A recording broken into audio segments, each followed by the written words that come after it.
workshop, and then after the discussion we go directly to the closing ceremony, where Sebastian presents some issues concerning the Portfolio 2, then myself and Sebastian, and then also Niels and Anna will do some final remarks from the closing ceremony. So let's discuss.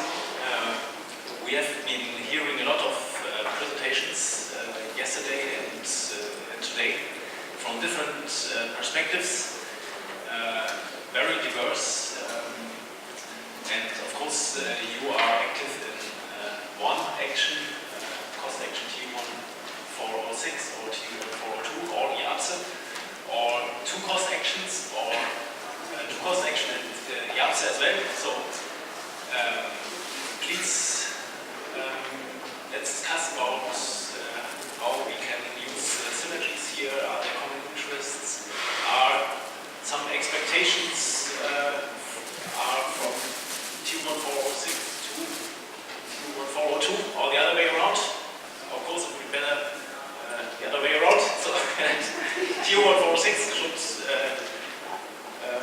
deliver us a lot of material which we can easily use. So in that perspective, I would like to encourage the discussion here. So we need your points, your contributions. We have a tremendous amount of expertise in this room here. I can give you some words which I think I will be happy that we could identify what are the main topics and what would be the cross activity between the three partners, and I will challenge the working group leaders of my cost action to open, to stand up. I will start by the working group 1, then 2, 3, 4 and 5, because I will really be happy to hear from you, which are working in working group, what should be the main liaison with 1402 and also, of course, with the IAPSE working position.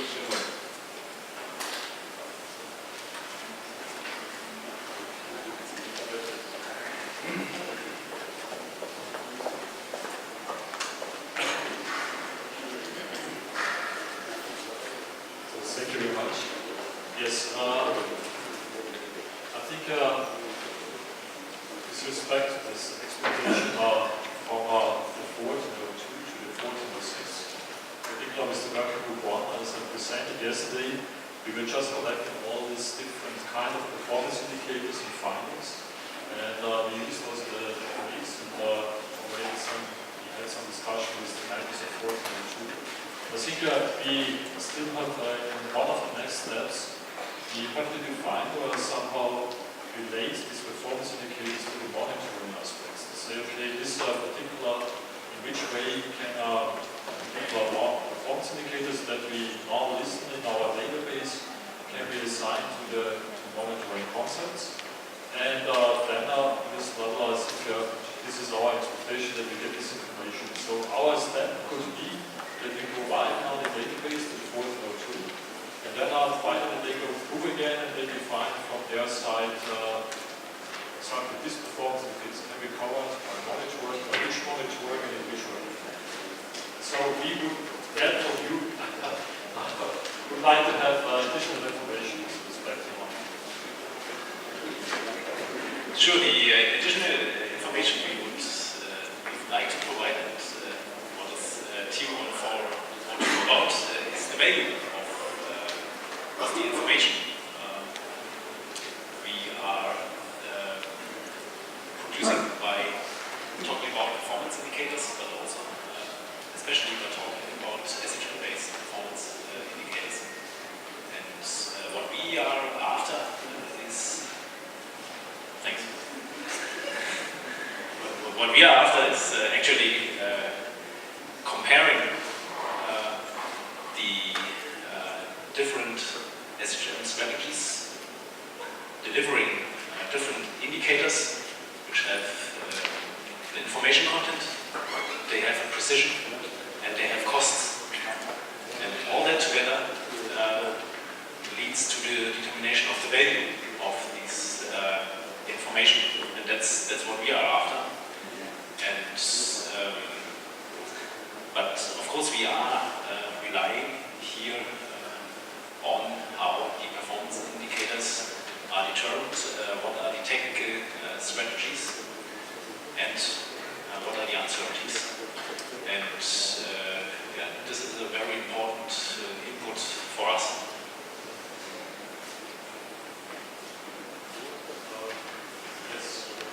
think, so as I presented, we're just working with one group with the people who practice the screening process.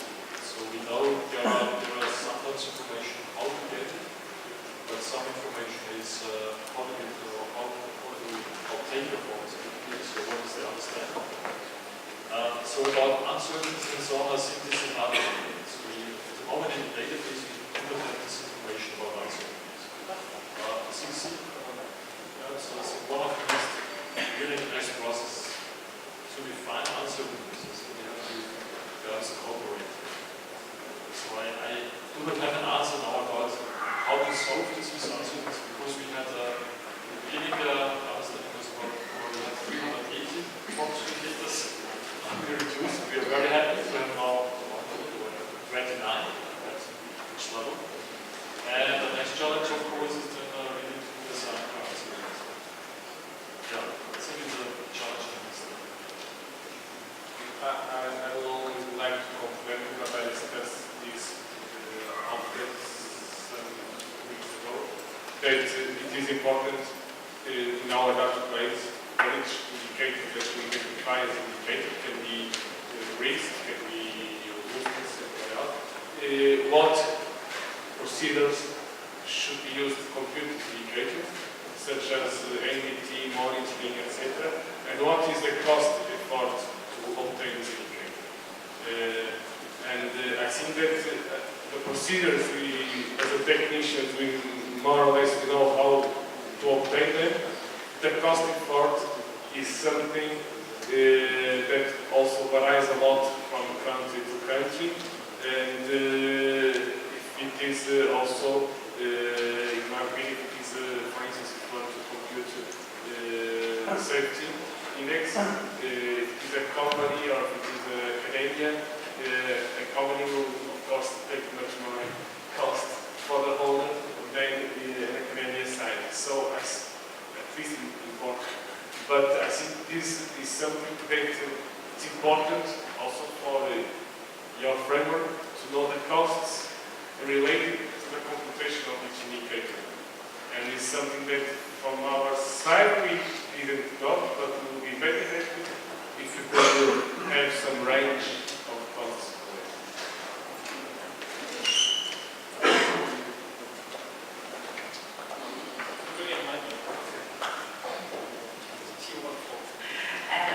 Maybe we can also link with the value of the information from the performance indicator could be the parameter maturity level, the parameter readiness level that we are on which we are working in the innovation group. Because if we rank all the performance indicators based on their maturity level, this is also a level of the information they can give. So this could be definitely a link between the value and the performance indicator. So we can work on that. For those who don't know, we have operators indicators, which are applied now by operators. We have research indicators as well, because we receive a lot of indicators from academics which are working and applying real data for computation of such indicators. And Maria, together with Andrea Orsenti, which is not here, in the innovative subgroup, they are trying to rank these research indicators according to something close to the TRL level maturity. So, in my opinion, I fully agree, Maria, I think that could be one direction, because from you they got also information about the value of the HDK. And it can also be applied to the, how did you call it, the operational, because not all of them are at the maximum level, so even if they are operational. So we can use this classification also for them.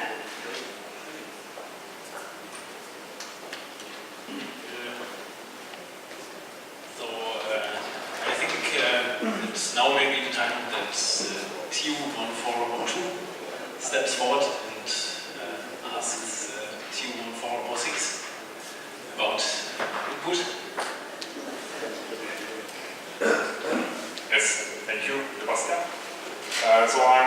Jens-Jochen Köhler. I'm working group leader for Working Group 4. Working Group 4 is now starting with full steam activities. The objective, or the important objective of that working group, is to attempt an implementation of the theoretical concepts that are further developed so far in the cost action into practice. So to demonstrate the applicability of these concepts and the big potential for the management of infrastructural systems. So now they want me to have a question. So I think, in my opinion, it's very good that we have such a meeting where we try to discuss actually common things. So we have common objectives in the two cost actions. And I think what the application of the theoretical concepts is suffering a bit is a good representation of the real decision processes we have in connection to infrastructural management. So traditionally, when we look at risk assessment or risk-based decision making, we have a rather spectacular scenario in focus, which is associated to the total collapse of the structure, and we somehow multiply that with the consequences, with the probability of the corresponding event, right? And then we find out that, okay, the consequences might be estimated, but the estimation of the probability of a total bridge collapse is actually a very difficult topic, right? Due to the size of the structures, the system effects, and the system effects, they don't get more simple when we want to link them to spatial measurements on these big structures, right? So these are really engineering challenges. So what we are interested now as an input from cost action 1406 is how can we further detail these decision processes where we focus on the real focus of the road authorities, that is not total collapse. So when I talk with representatives from the road authorities, they don't have so much in mind the total collapse of the structure. So how can we map consequences that are more related to, for instance, the consequences of delayed repair, which is much more relevant for these management decisions. So what does it cost when I don't detect a problem and therefore delay the repair of this infrastructure element, and what consequences do I create by that? And I think when we manage to implement this in our theoretical concept, we might be able to redirect the focus to these consequences that are much more that realize with a much higher frequency than the total collapse, right? And maybe we find even out that the sensitivities or the crudeness we have to do when we want to represent the total bridge collapse, and maybe the sensitivity to this modeling crudeness is not so big when we want to estimate volume of information, taking into account these more realistic consequences of delayed repair. So to make it short, could we, for instance, from you, Alfred, get some input from your big work you have done in regard to these indicators, how these measures I just described could be better represented in our framework? Thank you very much. I think this is already somehow some first steps already done on Working Group 3. So we have this general flow chart of how we use performance indicators, in which way they are used, and how they can be combined, and then also how to come to a decision. So this is already the start of quality control. I think this is also then a lot of we are looking then at how to address this cost effects, in which way you should behave to do the first strategy or the second strategy. So I think I have the feeling there is a possibility to look into this is the best part. So I can really show that I think there is Working Group 3. Rather, Professor Hadin can a little bit more explain. I think there was some presentation where they show already this flowchart. And yeah, I think this is the exact model we are looking at this. I think the presentation from Eleni together with Rade and Dani, that was a step in that direction. Yeah, It was very this is interesting. Yeah. They already cooperated. This is very good. I would also like to ask my vice chair is what will be the main comments from this workshop. Yeah? Yeah, what should be the synergies between the partners? Well, I think that the synergies are already quite clear in looking at our memorandum of understanding, objective of the different actions. And we are looking, well, working out who is more general. We are more focused on principles, but I mean, we work on performance indicators and try to measure this, and that these are working on who is involved. But I think the objectives are clear, and for sure there are interactions in between, but probably in the workshop things were not very interconnected. No? I mean, there were more presentations from our side, presentations from our side, but I think we need more, probably a more personal interaction. Not how it should, you know. Like presentation, like you said before, common papers and common board and things like that. Yeah. Thank you very much for this point. So it's clearly a way of organizing smaller workshops focused on